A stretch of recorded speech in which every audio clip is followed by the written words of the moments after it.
അച്ഛന്മാർക്കും ബോംബെയിലെ സഭയുടെ സ്നേഹവന്ദനത്തെ അറിയിക്കുന്നു.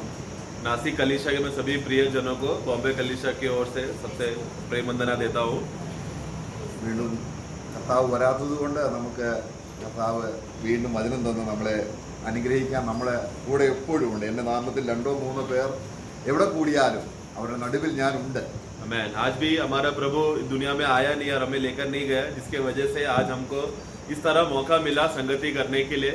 और प्रभु का प्रतिज्ञा ये कहता है कि जहाँ पर 2 और 3 मेरे नाम में एकत्र हो वहाँ पर मैं हूँ. നമ്മൾ യോഹന്നാന്റെ ലേഖനത്തിൽ 5 അധ്യായങ്ങളുള്ള ലേഖനം അന്ന് നിലവിലുണ്ടായിരുന്ന ചില ദുരുപദേശങ്ങളെ ഖണ്ഡിക്കാൻ വേണ്ടി എഴുതിയിരിക്കുന്നതാണ് എന്നുള്ളത് നമ്മൾ ആദ്യത്തെ അധ്യായത്തിൽ നിന്ന് ഒരു ദുരുപദേശത്തിന്റെ കാര്യം പഠിച്ച് നമുക്ക് ആരംഭിക്കാം. आज हम लोग यूहन्ना का पत्र हम लोग पढ़ेंगे. इस पत्र का लिखने का उद्देश्य यह था कि उन दिनों में अलग अलग तरीके का दुरुपदेश लिखा गया था. उस दुरुपदेश के बातों को उत्तर के लिए या विश्वासी लोगों को सतर्क करने के लिए, जागरूक करने के लिए यूहन्ना ने उसे लिखा था, जिसको मनुष्य ने आगे चलकर 5 अध्यायों में बांटा. അപ്പോൾ ഇത് എഴുതേണ്ട ഒരു സാഹചര്യം ഉണ്ടായതുകൊണ്ടാണ് അദ്ദേഹം അങ്ങനെ എഴുതിയത്. യോഹന്നാൻ അപ്പോസ്തലൻ ഉണ്ടായ സാഹചര്യം ഓരോ അധ്യായത്തിലും വ്യത്യസ്ത രീതിയിലാണ് അദ്ദേഹം അന്ന് സഭയെ അഭിമുഖീകരിച്ചത്. तो उन दिनों में वहाँ पर एक ऐसा परिस्थितियां वहाँ पर तैयार हो गया, जिसके वजह से वो परिस्थिति के हालात के अनुसार यूहन्ना को ये पत्र लिखना पड़ा. तो वहाँ पर कम से कम यहाँ पर पढ़ते समय में 5 मुख्य ऐसा खासियत जो परिस्थितियां वहाँ पर था, जो ये 5 अध्याय वहाँ पर लिखकर वो उसके विषय में बताता है.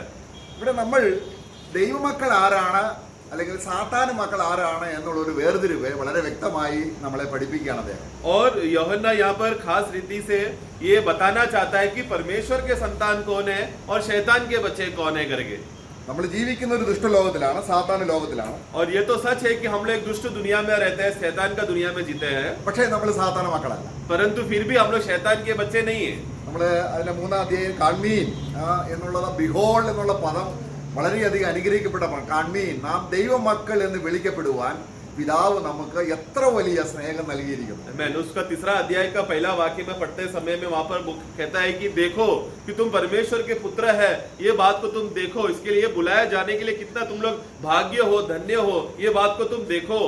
അപ്പോൾ അവിടെ ആദിമസഭയിൽ എപ്പോഴും പാപം ഒരു വിഷയമാക്കിക്കൊണ്ട് സഭയെ ശരിക്കും ശുദ്ധീകരിക്കുന്ന, പാപങ്ങൾ ഏറ്റുപറഞ്ഞ് ശുദ്ധീകരണം വേണം, നമ്മളെ പാപങ്ങളെ കഴുകിക്കളയണം, അങ്ങനെ ഒരു വിശുദ്ധൻ തന്നെ വിശുദ്ധീകരിക്കേണ്ടതിന്റെ ആവശ്യകത വ്യക്തമായി പഠിപ്പിച്ച ഒരു കാലഘട്ടം. तो वो उस सप्ताह जो पहला सप्ताह था, उन दिनों में जो हालत ऐसा था, पाप को मूल्य विषय को रखकर विश्वासी हमेशा अपने आप को उस पाप के विषय से शुद्धिकरण होना जरूरी है करके ये बात को बार बार बोलता था. तुम्हें पाप का अवस्था में आए तो तुमको धोना जरूरी है, शुद्धिकरण होना है, एक पवित्र जन अपने आप को और पवित्र करना है. इस तरह का बातें यूहन्ना कहता था. അപ്പൊ ഇങ്ങനെ കൂടെ പറയുമ്പോൾ സഭയിലുള്ള ചിലർക്ക് അതൊരു വലിയ അരോചകത്വം ഉണ്ടായി. तो जब ये बात बार बार यूहन्ना कहने लगा तो जो कलीसिया में सुनने वाले लोगों को उनको पसंद नहीं आया. അപ്പൊ സഭയിൽ തന്നെ രക്ഷിക്കപ്പെട്ട ഒരു ദൈവമക്കളുമുണ്ട്, ദൈവമക്കളല്ലാത്ത ലോകത്തിലെ മക്കളുമുണ്ട്. तो उधर उस दिनों में जो यूहन्ना जिस कलीसियाओं में जाता था, उधर कलीसिया का अवस्था क्या था? कलीसिया में विश्वासी लोग भी थे जो प्रभु के संतान है, और अविश्वासी लोग है जो संसार के लोग, शैतान के लोग भी थे. നമ്മൾ 2-ാം അധ്യായത്തിന്റെ 19-ാം വാക്യം ഒന്ന് വായിക്കുമ്പോൾ 2:19 जब हम पढ़ते हैं,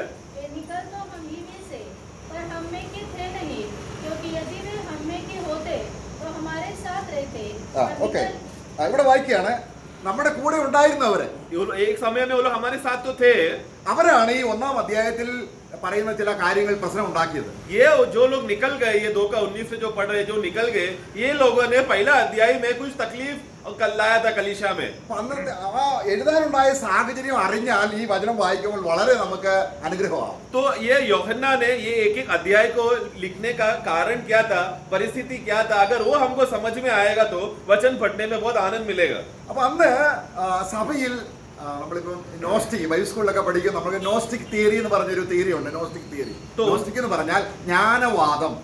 तो उन दिनों में नॉस्टिक थियरी करके, यानी कि ज्ञान से वादम അവർ സ്വയം പറയാണ് ഞങ്ങൾ ജ്ഞാനികളാണ്. तो उधर के कुछ लोगों का एक ऐसा अवस्था हो गया, तो लोग स्वयं से बोलने लगे हम लोग कुछ प्रकार के ज्ञानी हैं करके. അവർ സഭയിലുണ്ട്. और ऐसे लोग कलीसिया में भी है. അവർക്ക് പാപം ഒരു വിഷയം. ഈ പാപം കൂടെ കൂടെ കഴുകി കളയണം.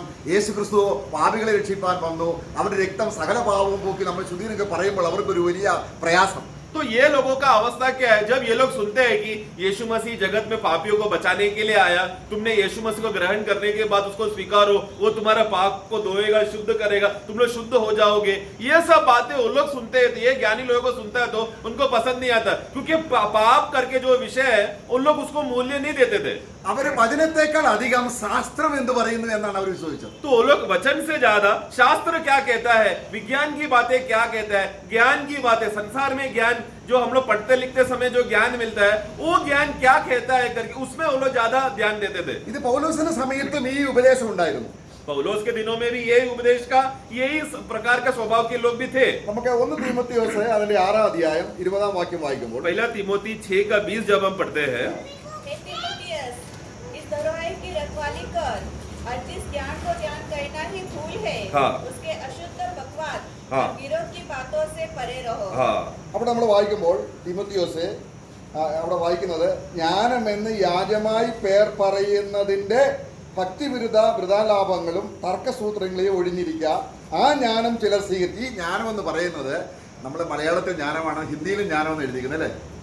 പക്ഷെ അത് സയൻസ് എന്നാണ് എഴുതിയിരിക്കുന്നത്. तो वहां पर जो ज्ञान ज्ञान करके लिखा है वास्तव में विज्ञान करके आना चाहिए, साइंस करके आना चाहिए शब्द.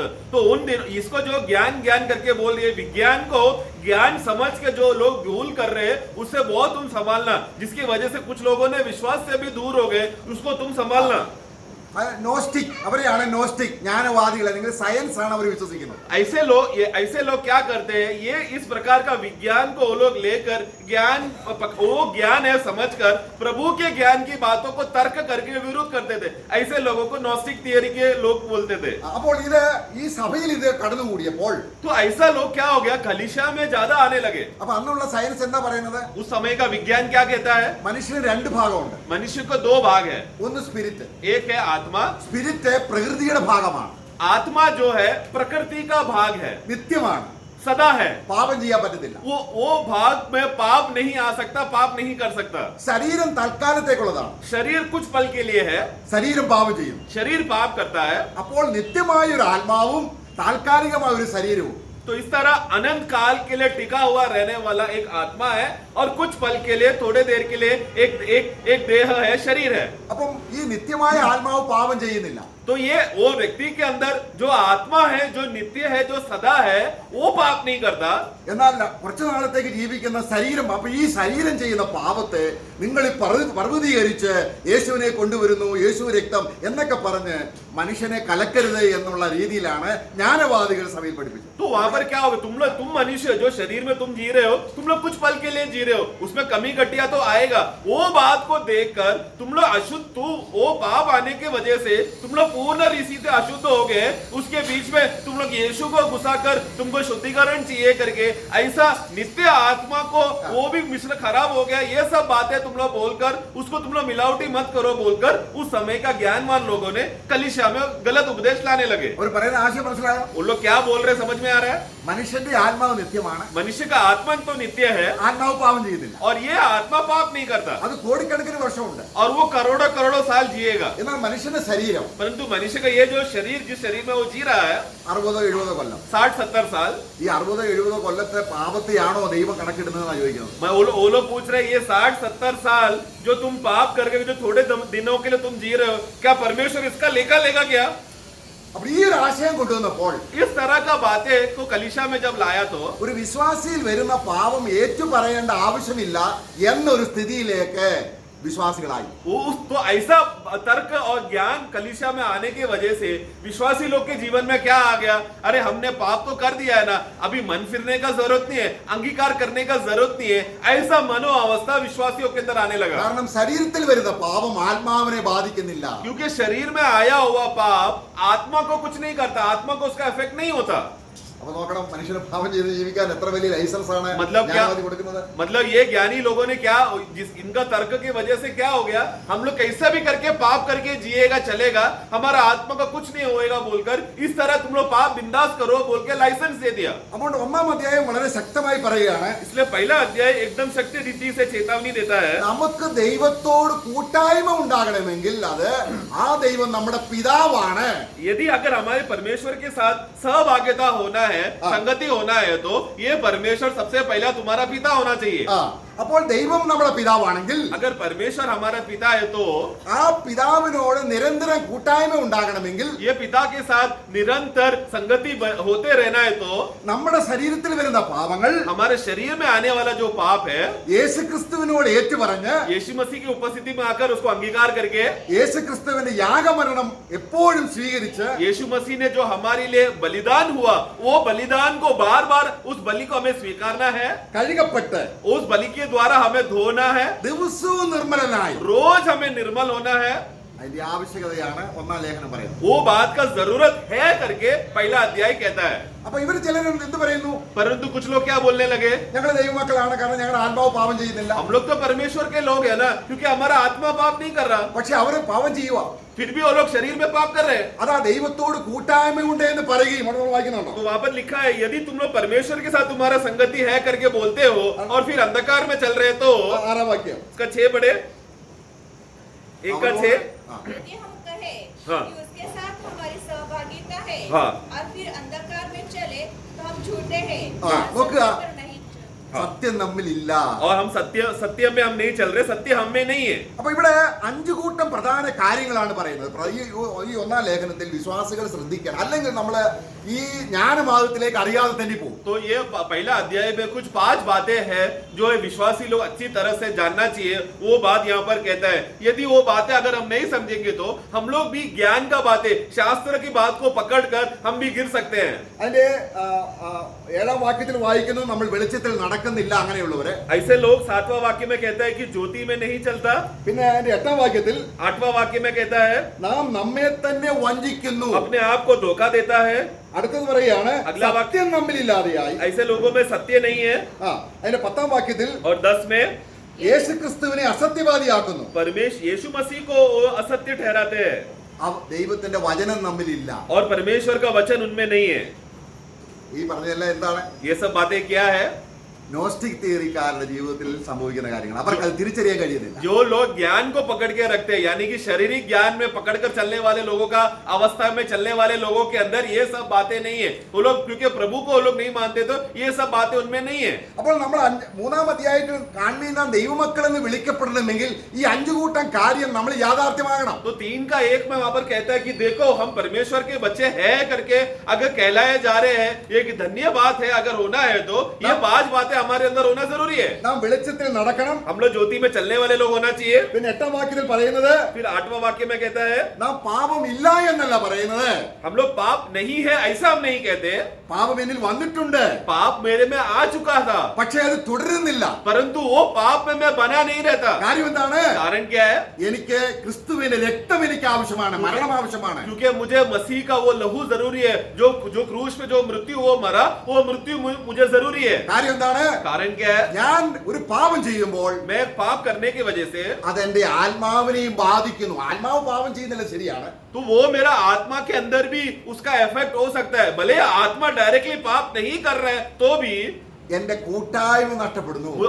मैं पाप करने की वजह से प्रभु के साथ का मेरा जो सहभागिता और संगति है आत्मा में, वो टूट जाता है। അപ്പോൾ ദൈവം ആത്മാവാണ്. परमेश्वर आत्मा है। ദൈവത്തോട് കൂട്ടായ്മ ഉണ്ടാകണമെങ്കിൽ കൂട്ടായ്മ ഉണ്ടാകേണ്ട ആ ആത്മാവ് വേണം. तो अगर परमेश्वर के साथ सहभागिता अगर होना है, संगति होना है, तो वो व्यक्ति के अंदर भी आत्मा होना जरूरी है।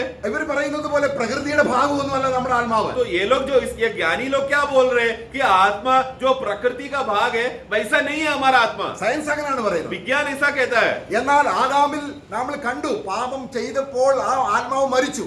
परंतु आदम के जीवन में हम देखते हैं जिस दिन उसने परमेश्वर परमेश्वर का आज्ञा तोड़ा, वो मर गया। वो क्या मरा? आत्मा मरा। അപ്പൊ യേശുവിനെ ഏറ്റുപറഞ്ഞ് तो इसलिए यीशु मसीह को अंगीकार അവനെ करके, കൈക്കൊണ്ട് उनको नाम को स्वीकार कर, യേശുവിനെ സ്വീകരിക്കുമ്പോൾ यीशु मसीह को जब हम स्वीकारने के बाद, നമുക്കൊരു പുതിയ ആത്മാവ് സ്വർഗത്തിൽ ദൈവം തരുന്നതാണ്. तो जिस क्षण जो व्यक्ति प्रभु यीशु मसीह को उद्धारकर्ता करके स्वीकारते हैं, उसी क्षण में स्वर्ग से हमको नया आत्मा मिलता है। ആ ആത്മാവ് പാപം ചെയ്യുന്നില്ല, वो आत्मा पाप नहीं करता, എന്നാൽ പാപം ചെയ്യുന്നത് ദേഹിയാണ്. परंतु पाप कौन करता है? प्राण करता है। എന്റെ ദേഹി പാപം ചെയ്യുമ്പോൾ जब मेरा प्राण पाप करता है, അതെന്റെ ആത്മാവില്ല മനസാക്ഷിയെ ദുഷിപ്പിക്കുന്നു, മലിനപ്പെടുത്തുന്നു. वो मेरा विवेक को, यानी कि मेरा आत्मा को क्या करेगा? अशुद्ध करेगा। അതുകൊണ്ട് എന്ത് വേണം? इसलिए क्या करना है? ദിനംതോറും നമ്മുടെ പാപങ്ങളെ ഏറ്റുപറയണം. അതാണ് നീ ദൈവപൈതലാണെന്നുള്ളതിന് ഒന്നാമത്തെ തെളിവ്. तो रोज प्रतिदिन निरंतर तुझे रोज अपना पाप को अंगीकार करना है। ये पहली बात जो सबसे जरूरत बात है, वो हर एक विश्वासी करना चाहिए। ये एक बात का सबूत है, जो विश्वासी रोज अपना पाप को अंगीकार करता है, वो बात का सबूत है कि उसका नया जन्म हुआ है। ദൈവം വെളിച്ചമാണ്, परमेश्वर ज्योति है, അവൻ ഒട്ടും ഇരുട്ടില്ല. उनमें बिल्कुल कोई भी अंधकार नहीं। ആ ദൈവത്തിന്റെ പിതാവിന്റെ അടുക്കലേക്ക് വരുമ്പോൾ उस पिता परमेश्वर की उपस्थिति में जब हम आते हैं, നമുക്ക് നമ്മളിലുള്ള നമ്മുടെ അന്തർഭാഗത്ത് അടിഞ്ഞു കിടക്കുന്ന പാപത്തെ കുറിച്ച് ബോധം വരും.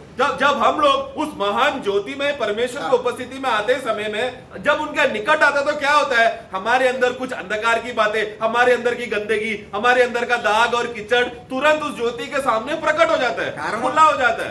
ഇരുട്ടിൽ ഇരിക്കുന്നത് വെളിച്ചത്തിൽ വെളിവാകുന്നു. क्योंकि जो चीज अंधकार में रहता है, वो ज्योति के सामने प्रकट होता है। അപ്പോ അങ്ങനെ ഒരു നടപ്പ് നമുക്ക് ഇല്ലെങ്കിൽ പിന്നെ നമ്മൾ എങ്ങനെ ദൈവമക്കൾ? अगर इस तरह का चाल चलन, यानी कि मैं परमेश्वर को उपस्थिति में आकर मेरा अंदर का अंधकार और कीचड़ और गंदगी की बातें प्रभु के ज्योति के सामने प्रकट नहीं हो रहा है, तो वो विश्वासी फिर क्या प्रभु के साथ चल रहा है? അവരെ ഇവിടുന്ന് കൊണ്ടുപോകുന്നതിന് മുൻപേ क्योंकि प्रभु ऐसे पवित्र विश्वासी लोगों को एक दिन उठा के लेकर जाने से पहले ഇരുട്ട് ഒട്ടുമില്ലാതെ ऐसे विश्वासियों के अंदर अंधकार बिल्कुल नहीं रखेगा। യേശുവിന്റെ ദേഹി പോലെ, जैसा यीशु मसीह का प्राण था, യേശുവിന്റെ മനസ്സ് പോലെ जैसा यीशु मसीह का मन था, അവനെ ശുദ്ധീകരിച്ച് കൊണ്ടുപോകണം वो ദൈവം. विश्वासी को मसीह के समान शुद्ध करके, निष्कलंक करके उसको लेकर जाना है। അപ്പോൾ ഒരു വിശ്വാസിയുടെ ഹൃദയത്തിൽ എന്തൊക്കെയാണെന്ന് അവൻ അപ്പോൾ അറിയത്തില്ല. അവനെ കർത്താവിനെ രക്ഷകനായി സ്വീകരിക്കുന്നു, പക്ഷെങ്കിൽ അപ്പോൾ എല്ലാ പാവവും അവൻ അറിവായി വരുന്നില്ല. जब जिस दिन विश्वासी ने मैं आज प्रभु यीशु मसीह को मेरा उद्धार करता करके स्वीकारता हूं, मतलब उसका नया जन्म हो गया, परंतु उस दिन उसी क्षण में उसके अंदर कितना पाप है वो सब बातें उसको प्रकट नहीं होता, सब पाप का जानकारी उसको नहीं रहता। അതാണ് കർത്താവ് യോഹന്നാന്റെ സുവിശേഷം 3-ാം അധ്യായത്തിൽ പറയുന്നുണ്ട്, इसलिए प्रभु यूहन्ना का सुसमाचार 3 अध्याय में कहता है, ഞാൻ വെളിച്ചമായി ലോകത്തിൽ വന്നിരിക്കുന്നു. मैं ज्योति होकर इस जगत पर आया। എന്നാൽ എന്തിനാ വെളിച്ചമായിട്ട് വന്നത്? मैं ज्योति बनकर क्यों आया? എല്ലാ മനുഷ്യ ഹൃദയം ഇരുട്ടാണ്. क्योंकि सभी मनुष्य का हृदय अंधकार है। ആ ഇരുട്ടിൽ വെളിച്ചം പ്രകാശിക്കാനാണ് ഞാൻ വന്നത്. उस अंधकार के अंदर ज्योति प्रकट हो जाए या ज्योति प्रकाशमय हो, इसके लिए मैं ज्योति बनकर आया। പക്ഷെ പ്രകാശം പ്രാപിക്കാൻ അവർ എന്റെ അടുക്ക വരുന്നില്ല. परंतु ये ज्योति प्राप्त करने के लिए ये लोग मेरे पास नहीं आ रहे। അപ്പോൾ ഈ പ്രകാശം എന്ന് വരെ ചോദിക്കണം. ये प्रकाश कब तक ज्योतिमय होना है? നമ്മുടെ ശരീരത്തിന്റെ രൂപാന്തരം നടക്കുന്നത് വരെയും ദിനംതോറും ഈ വെളിച്ചം നമ്മുടെ ഉള്ളിൽ പ്രകാശിച്ച് ഒട്ടും ഇരുട്ടില്ലാതെ തേജോമയന്മാരായി നമ്മൾ ഇവിടുന്ന് പോവുകയാണ്.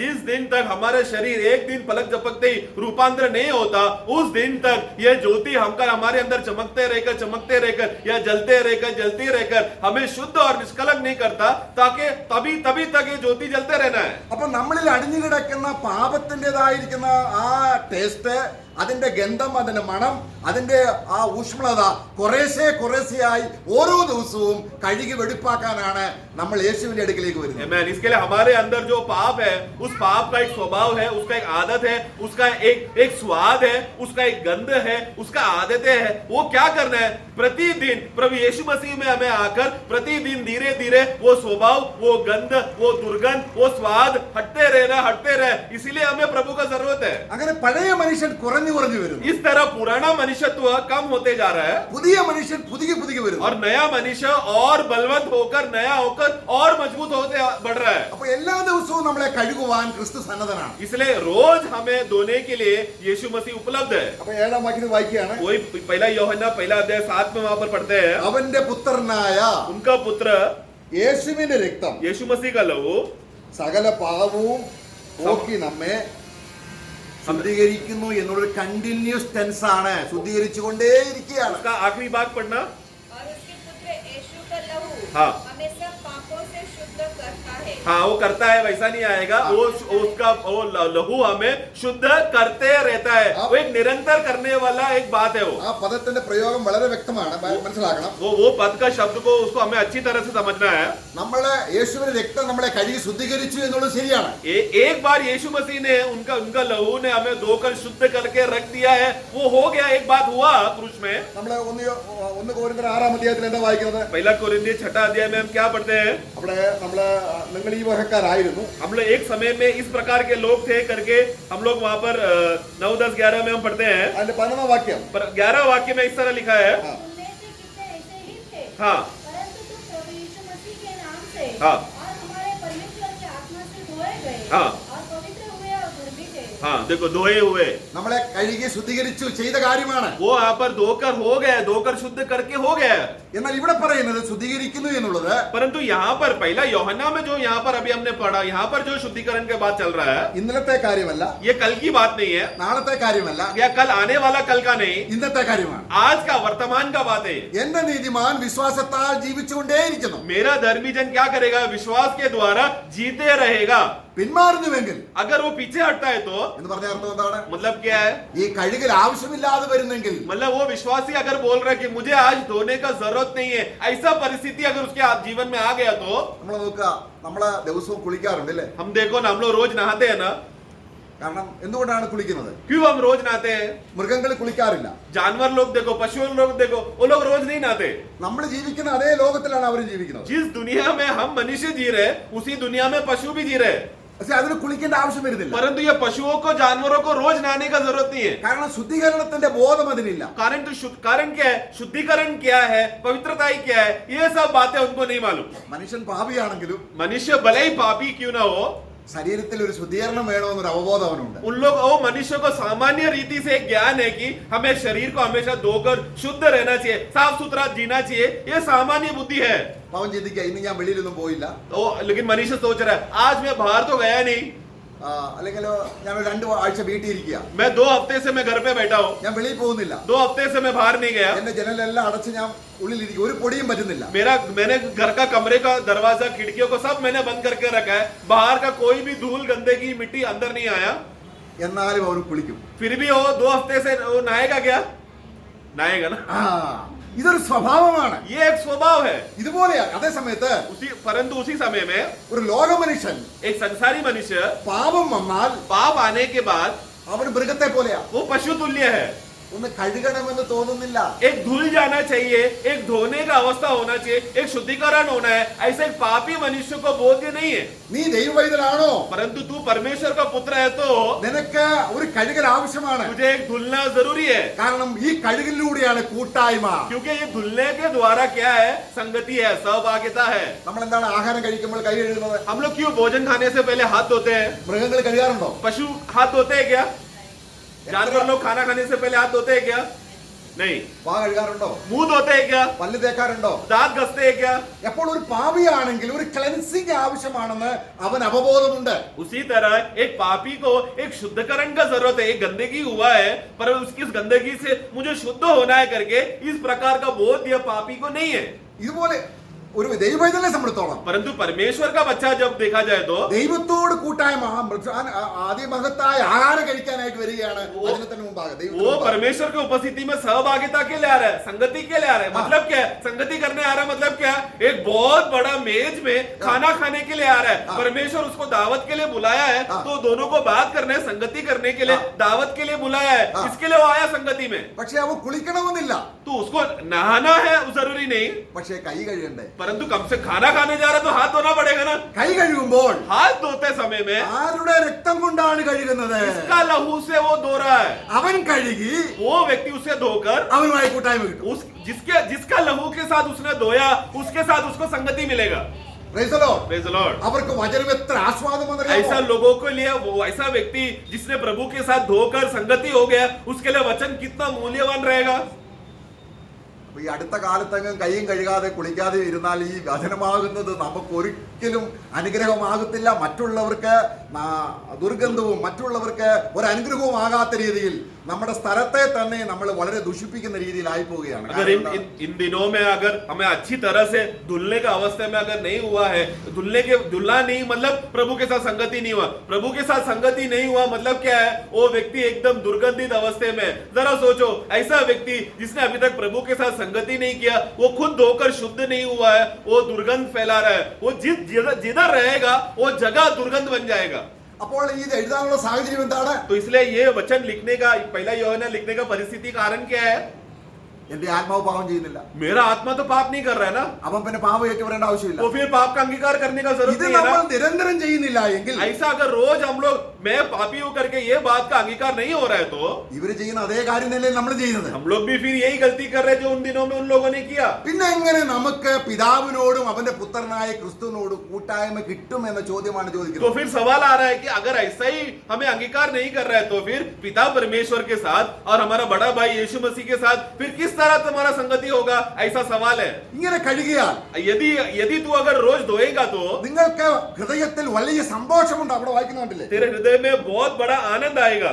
നമ്മുടെ സന്തോഷം പൂർണ്ണമാകുവാൻ ഇത് നിങ്ങൾ കഴുകുന്നു. मैं ये क्यों लिख रहा हूं, ताकि हमारा ये आनंद पूरा हो जाए। ഒരു കഴുകൽ കഴിഞ്ഞാൽ, एक का 4 में एक धुल जाने के बाद, ശുദ്ധീകരണം കഴിഞ്ഞാൽ, शुद्धिकरण के बाद, അവന്റെ ഹൃദയം ശുദ്ധീകരിക്കപ്പെട്ട ഹൃദയത്തിൽ एक शुद्धिकरण हुआ मन में, അവൻ ദൈവത്തെ അറിയുകയാണ്. वो परमेश्वर को जान रहा है। നമ്മൾ ദൈവത്തെ അക്ഷരീയമായി കാണാൻ പോവുകയാണ്. हम लोग एक दिन प्रभु को अपने शारीरिक नजरों से, आंखों से हम देखेंगे, പക്ഷെ ഇപ്പോൾ അവനെ അറിയുന്നുണ്ട്. परंतु आज हम उनको जान रहे हैं। കാരണം ഈ നോസ്റ്റിക് തിയറിക്കാർക്ക് ദൈവത്തെ അറിയത്തില്ല.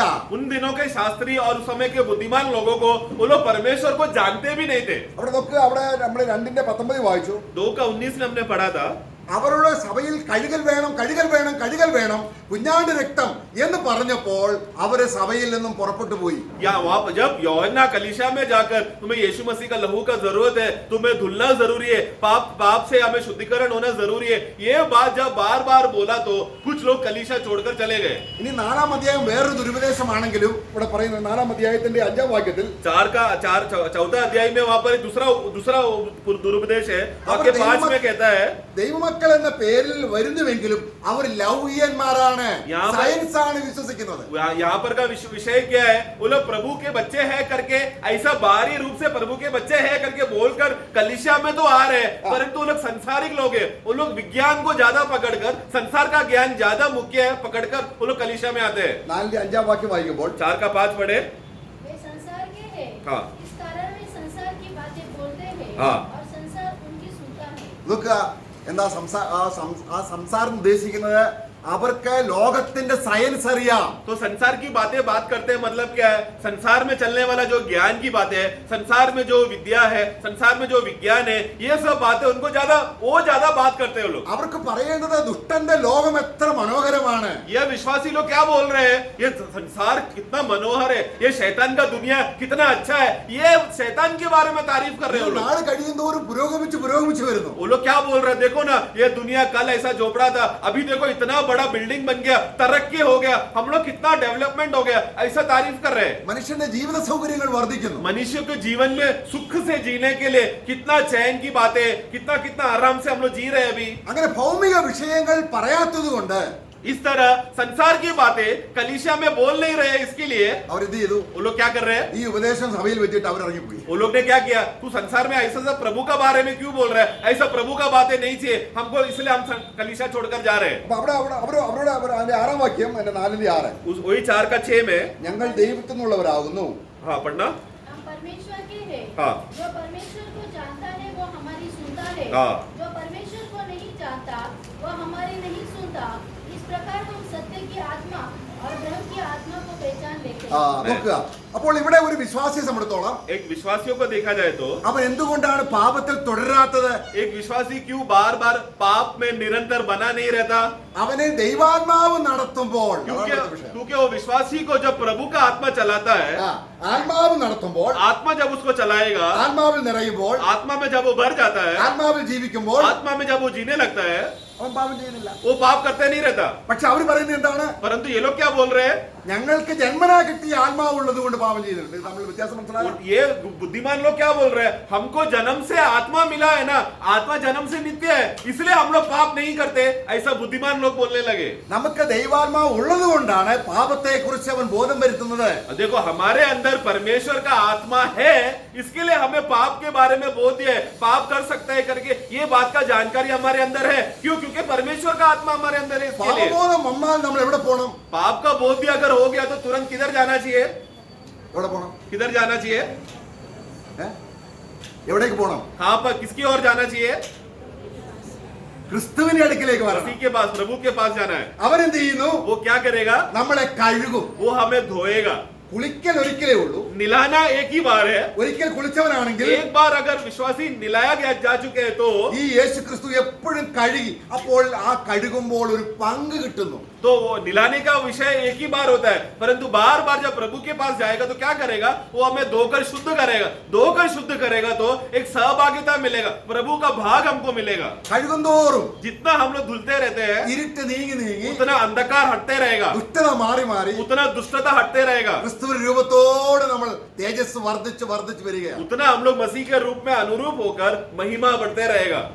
എന്നാൽ ഈ ഒരു കഴിവില്ല എങ്കിൽ വചനം നമുക്ക് ആസ്വാദ്യമല്ല. अगर इस परंतु ये धुलने का अवस्था अगर नहीं रहेगा तो वचन का मिठास हमको नहीं मिलेगा। കാരണം നമുക്ക് വെച്ചിരിക്കുന്ന ആ സ്വർഗീയ മഹിമ കാണുവാൻ കഴിയുന്നില്ല. और फिर क्या होगा? हमारे लिए स्वर्ग में रखा हुआ महिमा की बातें वो उसको देखने नहीं होगा। നമ്മൾ രണ്ട് പത്രോസ് 1-ാം അധ്യായത്തിന് 9-ാം വാക്യത്തിൽ വായിക്കുമ്പോൾ दूसरा पत्रोस 1:9 में हम पढ़ते हैं ചില വിശ്വാസികൾ കുരുടന്മാരാണ്. कुछ विश्वासी का अवस्था क्या है? वो अंधे हो चुके हैं। എന്താണ്? कारण क्या है? ഒരിക്കൽ അവർ കുളിച്ചു. एक बार उन लोग निलाए जा चुके പക്ഷെ हैं, ദിനംതോറും ശുദ്ധീകരണം പ്രാപിക്കാത്തത് കൊണ്ട് परंतु प्रतिदिन शुद्धिकरण का अवस्था में नहीं होने की वजह से അവർ ക്രിസ്തുദൃഷ്ടിയുള്ളവരായി वो लोग नीचे की बातें देखने, दूर की बातें नहीं, नजदीक के नजरिए देखने लगे। ഭൂമിയോടുള്ള ബന്ധത്തിൽ മാത്രം ചിന്തിക്കും. यानी किसी भूमि की बातों के बारे में देखकर चिंता करते हैं। ദിനംതോറും കഴുകിയാൽ यानी प्रतिदिन जो धोने का अवस्था है, നാം ശിരസ് ഉയർത്തി കർത്താവിന്റെ മുഖത്തേക്ക് നോക്കുന്നു. जो व्यक्ति प्रतिदिन धुलने का अवस्था में रहेगा उसका मुंडी हमेशा ऊपर रहेगा और दूर का दृष्टि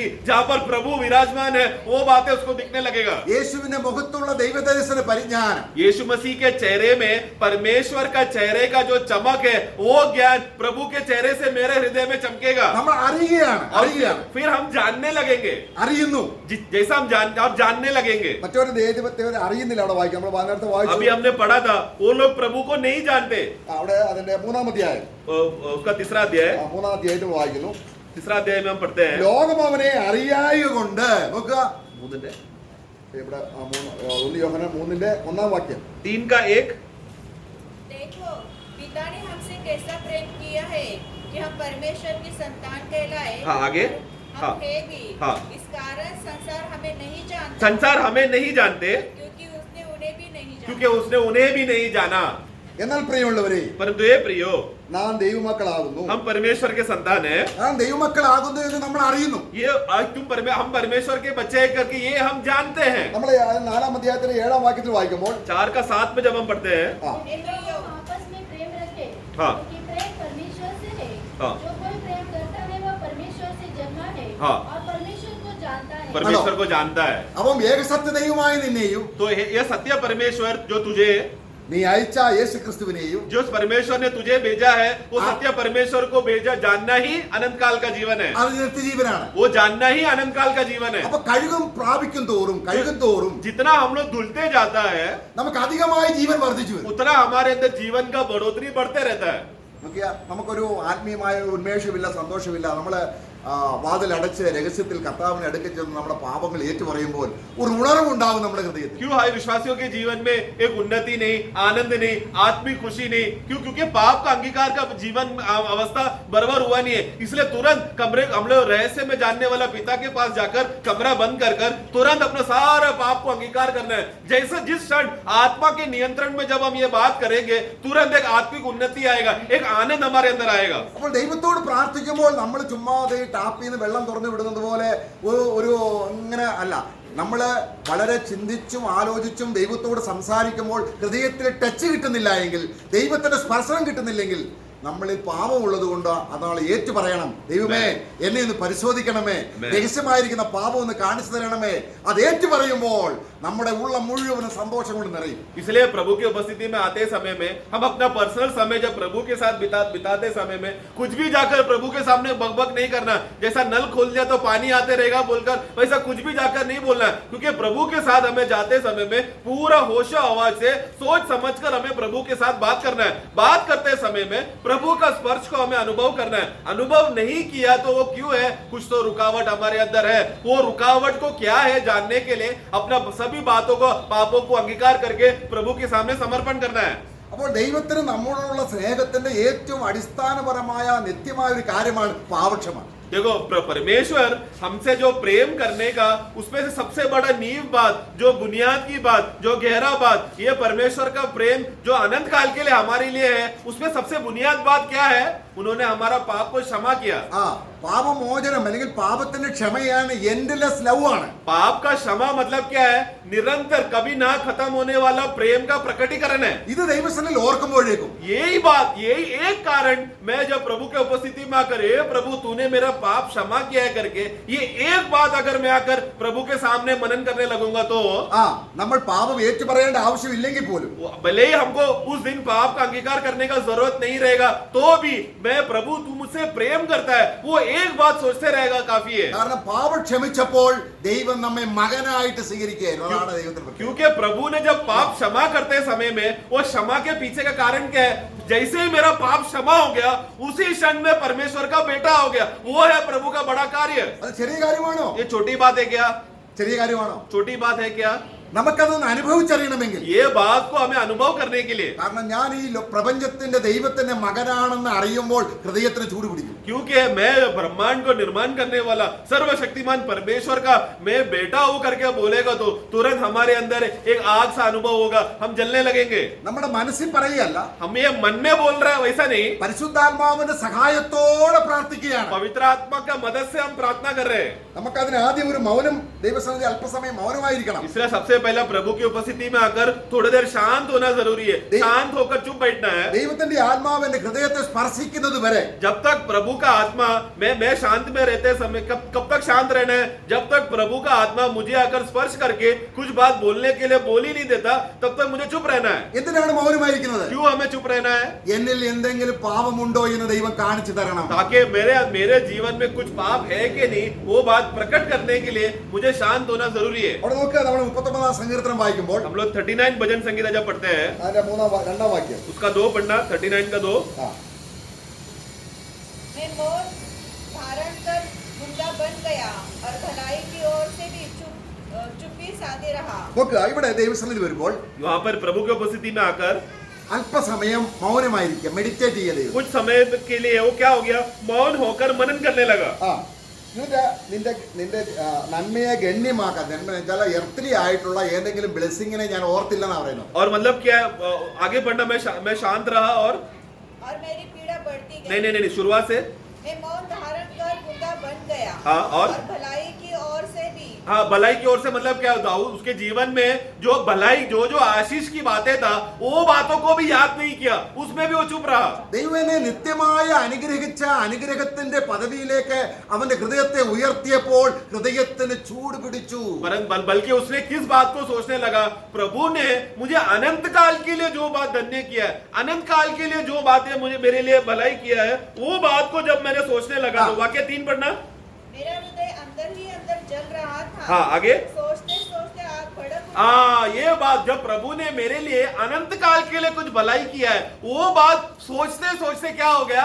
आग बढ़ने लगा. ഇതാണ് കൂട്ടായ്മ. ये यहाँ पर है संगति. ദൈവം ജീവനുള്ളവനാണ്. क्योंकि परमेश्वर जीवित जिंदा परमेश्वर है. ദൈവത്തിന്റെ അടുക്കൽ വന്നിരുന്നിട്ട് നമ്മള് ഒരു ചൂട് കിട്ടാത്തവനായി അല്ലെങ്കിൽ ഹൃദയത്തിൽ സ്നേഹത്തിന്റെ ഉണർവില്ലാത്തവനായി പോകേണ്ട ആവശ്യമില്ല. तो इसके लिए प्रभु की उपस्थिति में आने के बाद एक ये गर्म होने का अवस्था, एक आग जलने का अवस्था बहुत जरूरी है. प्रभु की तरह आएगा तो ये अवस्था प्रभु करेगा. നമ്മളത് ഉത്തമഗീതം 8-ാം അധ്യായത്തിൽ വായിക്കുന്നുണ്ട്. श्रेष्ठ गीत 8वां अध्याय में हम पढ़ते हैं. അവിടെ അത് മലയാളത്തിൽ ട്രാൻസ്ലേഷൻ അല്പം വ്യത്യാസമുണ്ട്. मलयालम परिभाषा में थोड़ा फर्क है. 8वां अध्याय में അത് ദൈവത്തിന്റെ സ്നേഹത്തെ കുറിച്ച് പറയുമ്പോൾ അതിന്റെ ജ്വലനം അഗ്നിജ്വലനവും ഒരു ദിവ്യ ജ്വലനവും ഡിവൈൻ ആയിട്ടുള്ള ഫയർ उसका നമ്മുടെ छे- ഹൃദയത്തിൽ ദൈവസ്നേഹത്തെ ഉദ്ദീപിച്ചു. 6 पढ़ना 8 का 6 मुझे नगीने के समान अपने हृदय पर लगा, ताबीज के समान अपनी बाह पर रख, क्योंकि हाँ। प्रेम मृत्यु के तुल्य सामर्थी है और ईर्ष्या कब्र के समान निर्दयी है। हाँ। उसकी ज्वाला अग्नि की दमक है। उसकी ज्वाला अग्नि की तरह दमक है और आगे परमेश्वर ही की ज्वाला है। परमेश्वरी हाँ, की होगा। ज्वाला है। അങ്ങനെ ദൈവത്തിന്റെ സ്പർശനം. इस तरह प्रभु का स्पर्श पहला आग बनकर आता है, हाँ। फिर वो ज्वाला बन जाता है। അപ്പോൾ ദൈവത്തിന്റെ ഹൃദയത്തിലെ സ്നേഹം നമ്മളിൽ പകർന്നു. तो क्या अभी क्या हो रहा है? वो आग जब ज्वाला बन रहा है, मतलब वो किसके बारे में बोल रहा है? प्रेम के बारे में बोल रहा है। यानी कि मेरे अंदर एक आग ज्वालामुखी बन गया, मतलब परमेश्वर का प्रेम का छाप आ गया मेरे अंदर। നീ ദൈവമൈതനാണെന്നുള്ള തെളിവതാണ്. यानी कि तू परमेश्वर का बेटा है करके उसका सबूत है ये। കാരണം പിതാവിന്റെ സ്നേഹം क्योंकि पिता का प्रेम പുത്രമുഖാന്തരം पुत्र के द्वारा ആത്മാവിനാൽ आत्मा में നമ്മുടെ ഹൃദയത്തിലേക്ക് പകർന്നിരിക്കുന്നു. हमारे हृदय में उंडेला गया है। അത് പ്രാർത്ഥനയിൽ എന്ത് സംഭവിച്ചു? वो प्रार्थना में क्या हो गया? അത് ജ്വലിക്കാൻ തുടങ്ങി. वो मैं जब मनन करते समय में जो- आग और लगने लगा। ജ്വലിക്കുന്നില്ല എങ്കിൽ अगर जल नहीं रहा है तो പാപം ഏറ്റു പറയേണ്ടതായിരുന്നു. पाप को अंगीकार करना जरूरी है, കാരണം കൂട്ടായ്മ കിട്ടുന്നില്ല. क्योंकि सहभागिता नहीं हो रहा है। ഒരുപാട് ശബ്ദം ഉണ്ടാക്കോ ബഹളം ഉണ്ടാക്കോ ഒന്നും വേണ്ട. वहां पर थोड़ा नाचना, ढोल बजाना, थोड़ा शोर करना, ऐसा करने का जरूरत नहीं है। ഈ ജ്വലനം കിട്ടിക്കഴിയുമ്പോൾ ये आग का ये ज्वाला मिल गया तो പിന്നെ ക്രിസ്തുവിന് വേണ്ടി മരിക്കാൻ അവൻ തയ്യാറാണ്. फिर वो व्यक्ति मसीह के लिए मरने के लिए भी तैयार है। പൗലോസിന്റെ ഈ അനുഭവം നമുക്കുണ്ടാവും. पौलोस का अनुभव हो जाएगा। അതാണ് നമ്മള് റോമാലേഖനം അതിലെ 8-ാം അധ്യായത്തിൽ रोमियो का पुस्तक 8वां अध्याय में ഈ ദൈവസ്നേഹത്തിന്റെ ജ്വലനം मसीह का പാപമുള്ള ഹൃദയത്തിൽ ജ്വലിക്കത്തില്ല. അത് ഏറ്റു പറയുമ്പോൾ അവിടെ ദൈവസ്നേഹം കാണുമ്പോൾ ഇത് സംഭവിക്കുന്നു. ये मसीह का प्रेम दरअसल एक बहुत बड़ा ज्वालामुखी है वो, लेकिन शारीरिक लोग यहाँ पर जहाँ पर पाप का एक रुकावट है, उस तरह का हृदय पर, उस तरह का मन पर वो ज्वाला जलेगा नहीं। ഹൃദയത്തിന് ചൂട് പിടിച്ചു. इसीलिए प्रभु में जब आत्मा में वो रहते समय में हृदय में क्या होगा? एक गर्मी उत्पन्न होगा, आग जलने लगेगा। ദൈവം എന്റെ പിതാവാണ്. तो उस समय में क्या बोलते होगा? परमेश्वर मेरा पिता है, ഹൃദയം അങ്ങ് സ്വർഗത്തിൽ ചെന്നു. और हृदय सीधा स्वर्ग में चला गया സ്വർഗത്തിൽ ഇരിക്കുന്ന ദൈവമായ കൂട്ടായ്മയായി. और स्वर्ग में रहने वाला परमेश्वर के साथ संगति होने लगा। അപ്പൊ അവൻ പറയുകയാണ് तब वो कहता है 35-ാം വാക്യം 8-35. 8 का 35 में और हमको मसीह के प्रेम से अलग करेगा। हाँ। या क्लेश या संकट हाँ। या उपद्रव या आकाश या नंगाई या जोखिम या तलवार। അപ്പം ഈ ഭൂമിയിൽ നമ്മൾ ജീവിക്കുമ്പോൾ പല വിധത്തിലുള്ള കഷ്ടങ്ങളുണ്ട്. तो इस दुनिया में जीते समय में अलग अलग प्रकार का कष्ट आएगा, പല കഷ്ടങ്ങളും വരും. बहुत प्रकार का कष्ट आएगा। സമയമായതുകൊണ്ട് നമ്മള് യേശുക്രിസ്തു അനുഭവിക്കാത്ത പല കഷ്ടങ്ങൾ നമ്മൾ അനുഭവിക്കേണ്ടി വരും. अभी हमारे जीवन में एक ऐसा भी कष्ट हमको अनुभव करना पड़ेगा जो यीशु मसीह ने नहीं किया होगा। അപ്പം അങ്ങനെ പറയുമ്പോൾ നമ്മുടെ കഷ്ടങ്ങൾ യേശുവിന്റെ കഷ്ടങ്ങളെക്കാൾ വലുതെന്നല്ല. तो इसका मतलब ये नहीं कि हमारा कष्ट यीशु मसीह का कष्ट से भी बड़ा है, ऐसा गलत फहमी में नहीं सोचना। പൗലോസ് പറയുകയാണ് पौलुस कहता है, ക്രിസ്തുവിന്റെ കഷ്ടങ്ങളിൽ കുറവായത് ഞാൻ സഭയ്ക്ക് വേണ്ടി പൂരിപ്പിക്കുന്നു. बोलता है वो कहता है कि मसीह का कष्ट के द्वारा जो बात की कमी थी वो मैं कलीसिया को मैं पूरा करूंगा। അപ്പൊ നമുക്കത് നോക്കിയാൽ वो बात को अगर हम देखेंगे तो ഈ സ്നേഹത്തിന് ജ്വലനമില്ലെങ്കിൽ ഇതൊന്നും നമുക്ക് മനസ്സിലാകില്ല. वो अगर ये आग का ज्वाला अगर जलेगा नहीं तो ये बात हमको समझ में नहीं आएगा। ഇവിടെ നോക്കുക, यहाँ पर हम पढ़ते हैं അതിന്റെ 5-ാം അധ്യായം നമ്മൾ വായിക്കുമ്പോൾ 2 कोरिन्थी अध्याय 5, 6-ന്റെ 5 മുതൽ 2 कोरिन्थी 6 का 5। ബുദ്ധിമുട്ട്, സങ്കടം, തല്ല്, തടവ്, കലഹം, അധ്വാനം, ഉറക്കിളപ്പ്, പട്ടിണി ഇതൊന്നും യേശു അനുഭവിച്ചിട്ടുണ്ടോ? 6 का 5 पढ़ना। 2 कोरिन्थी 6 खाने से, हाँ। होने से, हाँ। हिल्लोड़ों से, परिश्रम से, जागते रहने से, उपवास करने से। हाँ, क्या ये सब का सब यीशु ने सहा है क्या? യേശു അനുഭവിച്ച കഷ്ടത ഏതാണ്? यीशु मसीह ने जो कष्ट सहा वो कौन सा था? അത് വേറെ, അത് നമുക്ക് ആർക്കും അനുഭവിക്കാൻ പറ്റില്ല. यीशु मसीह ने जो जिस अवस्थे से जो कष्ट से गया है उसका सीमा का 1% भी हम सह नहीं सकते। എന്നാൽ परंतु നമ്മളിവിടെ ഭൂമിയിൽ हम जब इस दुनिया में रहते समय में പല കഷ്ടങ്ങളുണ്ട്. बहुत प्रकार का अलग अलग प्रकार का कष्ट है। ഈ കഷ്ടങ്ങളിലൂടെ പോകണമെങ്കിൽ ये कष्टों से जाने के लिए ഈ സ്നേഹത്തിന്റെ ജ്വലനം ഉണ്ടാകണം. ये प्रेम का ज्वाला हमारे अंदर जलना है। പാപങ്ങൾ ഏറ്റുപറഞ്ഞ് ദിനംതോറും കഴുകൽ പ്രാപിക്കാത്ത ഒരു വിശ്വാസിക്ക് ഈ അനുഭവം വളരെ എന്നെ ദൈവം കൈവിട്ടെന്ന് തോന്നും, എന്നെ ദൈവം പരിഹസിച്ചെന്ന് തോന്നും. ദൈവത്തെ നമ്മൾ മോശപ്പെടുത്തി കാണുകയല്ലാതെ ദൈവത്തിന് മഹത്വം വരുവാൻ നമ്മുടെ കഷ്ടത ഇടയായി തീരുകയും. परंतु जो विश्वासी निरंतर प्रभु यीशु मसीह का उस लहू के द्वारा वो अगर वो धोकर शुद्ध नहीं होता है तो जब कष्ट और विपत्ति आएगा तो वो उल्टा परमेश्वर को डांटेगा, वो परमेश्वर के ऊपर शक करेगा, प्रभु ने मुझे छोड़ दिया, प्रभु ने मुझे त्याग दिया बोलकर श्राप देने लगेगा। അപ്പോൾ നമ്മൾ ഈ ലോകത്തിൽ നമ്മൾ ജീവിക്കുമ്പോൾ इसलिए जब हम इस दुनिया में जीते समय में എന്തുണ്ട്?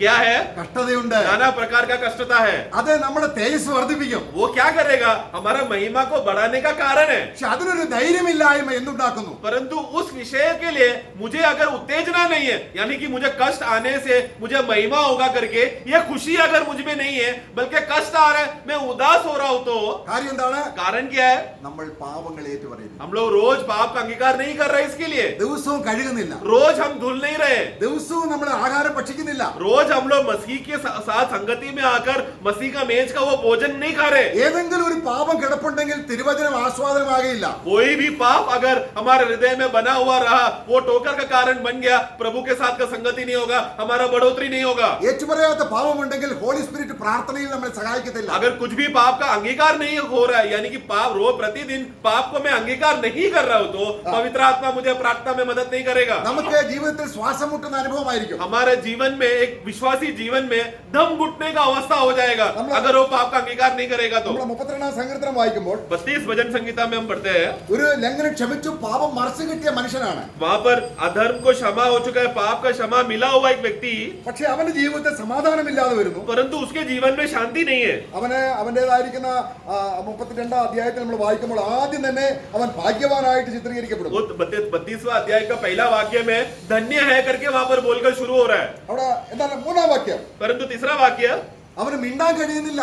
3 पढ़े, 32 का 3। ആ, जब मैं चुप रहा तब दिन भर हाँ। कराते कराते मेरी हड्डियां पिघल गई। देखो, यानी कि दाऊद का जीवन में एक ऐसा परिस्थिति आ गया कि वो चुप बैठते बैठते उसका हड्डी सूख गया।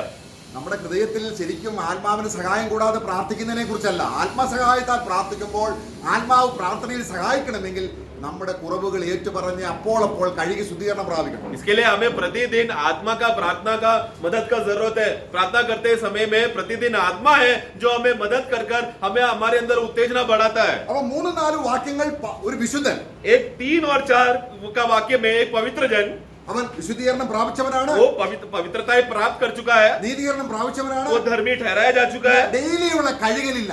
परंतु रोज धुलने का जो अवस्था है वो उसके जीवन में नहीं है। അപ്പൊ 3-4 വാക്യങ്ങളിലെ അനുഭവം ഉണ്ടായി. तो जो रोज क्योंकि धुल नहीं पा रहा, तो क्या हो गया, 3 और 4 का अनुभव उसके जीवन में आया। സന്തോഷമില്ല, आनंद नहीं है, ആനന്ദമില്ല, खुशी नहीं, ആത്മാവിനെ സന്തോഷിപ്പിക്കുന്ന അനുഭവമില്ല. आत्मा जो आकर हमेशा आनंद और उत्तेजना देता है वो नहीं हो रहा है। വേദോസം വായിക്കുമ്പോൾ ഉറക്കം വരുന്നു, जब वचन पढ़ते समय में नींद आता है, പ്രാർത്ഥിക്കുമ്പോൾ വായിക്കോട്ടെ വിടുന്നു. तो जब वो प्रार्थना करने के लिए बैठता तो मुंह खोलकर नींद आ रहा है उसका। കാര്യം എന്താ? कारण क्या है? ഇതിന്റെ ഒരു ഉണർവും ഇല്ലാത്തവനായി. और एकदम कोई आनंद नहीं है, जागृति नहीं, कुछ भी नहीं। അതിന്റെ കാരണം അദ്ദേഹം കണ്ടുപിടിച്ചു. उसका कारण उसने ढूंढ लिया। അതിന്റെ 5-ാം വാക്യം, वाक्य 5 पढ़े, जब मैंने अपना पाप तुझ पर प्रकट किया हाँ। और अपना अधर्म न छिपाया हाँ। और कहा मैं यहोवा के सामने अपने अपराधों को मान लूंगा, हाँ। तब तूने मेरे अधर्म और पाप को क्षमा कर दिया। Praise the Lord. Amen. നോക്കുക, അതാണ് നമ്മൾ ഒന്ന് യോഹന്നാനിൽ വായിച്ചത്. यही बात है हमने पहला यूहन्ना में भी पढ़ा। നമ്മുടെ പാപങ്ങൾ ഏറ്റുപറയുന്നുവെങ്കിൽ जिस क्षण जिस पल हम अपना पाप को अंगीकार करते हैं, എന്ത് സംഭവിക്കുന്നു? तब क्या होगा, നമ്മളെ കഴുകുവാൻ, वो हमें धोने के लिए, ശുദ്ധീകരിക്കാൻ, हमें शुद्ध करने के लिए, നമുക്ക് ചുമ്മനം തരാൻ, हमें चुम्बन देने के लिए, നമ്മളെ ആലിംഗനം ചെയ്യാൻ हमें एकदम सजाने के लिए, അവന് നമ്മളോട് കരുണ, അവന്റെ വിശ്വസ്തനും നീതിമാനുമാകും. वो एक विश्वास योग्य और धर्मी जन प्रभु है। അങ്ങനെയുള്ള വ്യക്തിയുടെ ഹൃദയത്തിൽ ദൈവത്തിന്റെ സ്നേഹം വർദ്ധിക്കുന്നു. ऐसा व्यक्ति जिसके अंदर धोकर शुद्धिकरण प्राप्त कर चुका है, वो व्यक्ति के अंदर का प्रेम, प्रभु का प्रेम बढ़ते रहेगा। അത് നിമിത്തം നമ്മൾ 6-ാം വാക്യം വായിക്കുകയാണ്. इसके वजह से वाक्य 6, ഓരോ ഭക്തനും കണ്ടെത്താവുന്ന കാലത്തിലൂടെ. അപ്പൊ പ്രാർത്ഥനയില്ലായ്മ എന്താണ് നമ്മുടെ ജീവിതത്തിൽ? इस कारण हर एक भक्त तुझसे ऐसे समय में प्रार्थना करे हाँ।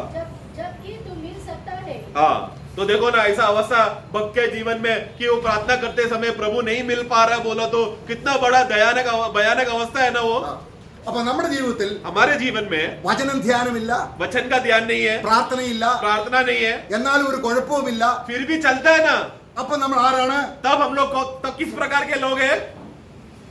നോസ്റ്റിക്. वो नॉस्टिक प्रकार के लोग, यानी कि ज्ञान में, बुद्धि में चलने वाले लोग हैं। പ്രിയമുള്ളവരെ, കർത്താവ് നമ്മളെ സഹായിക്കണം. परंतु इसलिए प्रिय प्रभु हमें संभाले। നമ്മൾ അങ്ങനെ ആണെന്നല്ല, तुम लोग ऐसा हो करके मैं नहीं कह रहा। ചിലർ ആ ജ്ഞാനം സ്വീകരിച്ച് कुछ लोगों ने ऐसा ज्ञान को स्वीकार कर അവരെന്ത് ചെയ്തു? उन लोग ने क्या किया? അതുകൊണ്ട് നമ്മൾക്ക് ദൈവത്തോടൊരു നടപ്പ് ആവശ്യമാണ്. इसीलिए हमें प्रभु के साथ एक चाल चलन का चलना जरूरी है. കാഹളം ധ്വനിക്കുമ്പോൾ जब तुरैया फूकी जाएगी, പെട്ടെന്ന് നമ്മൾ ഉയർത്തപ്പോകാൻ तुरंत ही हम लोग उठा के ले जाने के लिए, അവൻ നിർമ്മലനായിരിക്കുന്നത് പോലെ जिस तरह वो निर्मल और शुद्ध है, അവിടെ നമ്മൾ ആ മൂന്നാം അധ്യായത്തിൽ വായിക്കുന്നുണ്ട്. वो हम लोग पहला यूहन्ना 3:3 में हम पढ़ते हैं. നാം എന്താകുമെന്ന് ഇതുവരെയും പ്രത്യക്ഷമായിട്ടില്ല. उसका 2 और 3 में हम पढ़ते हैं कि अभी आगे चलकर क्या हो जाएंगे करके हम नहीं जानते. അത് നമ്മുടെ കിരീടങ്ങളെ, നമ്മുടെ തേജസ്, നമ്മുടെ സൗന്ദര്യം ഇതൊന്നും ഇപ്പോൾ വെളിപ്പെട്ടില്ല. क्योंकि मुकुट के बारे में, जो किरीट, जो सिंहासन के बारे में, तेजस के बारे में, महिमा के बारे में, वो सब क्या क्या है स्पष्ट रीति से पता नहीं. അപ്പോൾ അത് വെളിപ്പെടാൻ പോവുകയാണ്. परंतु वो एक दिन प्रकट होगा. അങ്ങനെ ആ പ്രത്യാശ ഉണ്ടെങ്കിൽ अगर इस तरह का आशा अगर हमारे अंदर है तो അവൻ നിർമ്മലനായിരിക്കുന്നത് പോലെ जैसा वो निर्मल है, നിങ്ങൾ നിർമ്മലനായിരിക്കും. हम भी निर्मल हो जाएंगे.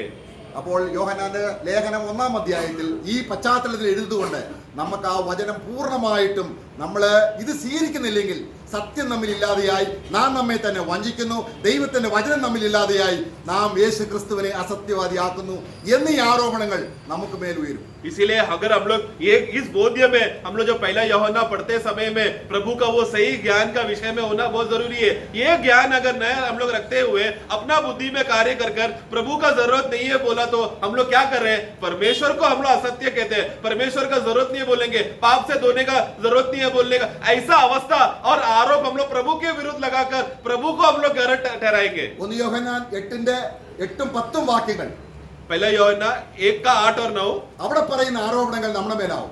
उधर लिखा हुआ जो आरोप जो लगाया जा रहा है वो हमारे ऊपर लग जाएगा. എന്നാൽ നാം അത് ഏറ്റുപറയുന്നുവെങ്കിൽ परंतु अगर हम अपना पापों का अंगीकार कर रहे हैं तो നാം ദൈവം സത്യവാൻ എന്ന് സാക്ഷ്യം പറയുക. हम लोग वहां पर क्या बोल रहे हैं? परमेश्वर तू सत्य है करके ये गवाही देंगे. ഓ എത്ര വലിയ ഉണർവാണ് നമുക്ക് അതിന് उस ഉണ്ടാകുന്നത്. समय में हमारे जीवन में कितना बड़ा जागृति होगा. കർത്താവ് വരുവാൻ അടുത്തിരിക്കുന്ന ഈ ഹവറിൽ हम लोग एक ऐसा समय पर जी रहे हैं जहां पर प्रभु कभी भी आ सकता है. ऐसा पल भर में कभी भी आने वाला ऐसा पल में जो हम जी रहे हैं, നമുക്ക് ദൈവത്തോട് പറയാം, हम उस ऐसा पल में हम प्रभु को कहे, പിതാവേ हे पिता, എന്നെ ദൈവമെന്ന് വിളിക്കുവാൻ നിനക്ക് എന്നോട് പ്രിയം തോന്നിയല്ലോ. हे परमेश्वर पिता, आपको भाया कि मैं आपका पुत्र करके, ये आप मुझे बुला रहे कि मैं आपका बेटा हूं करके. ഓ പ്രൈസ് ദി ലോർഡ്. संसार हमें नहीं जानता നാം ആകുന്നു. परंतु हम उनके पुत्र हैं. ये Praise the बात Lord. सत्य है. Amen. मैं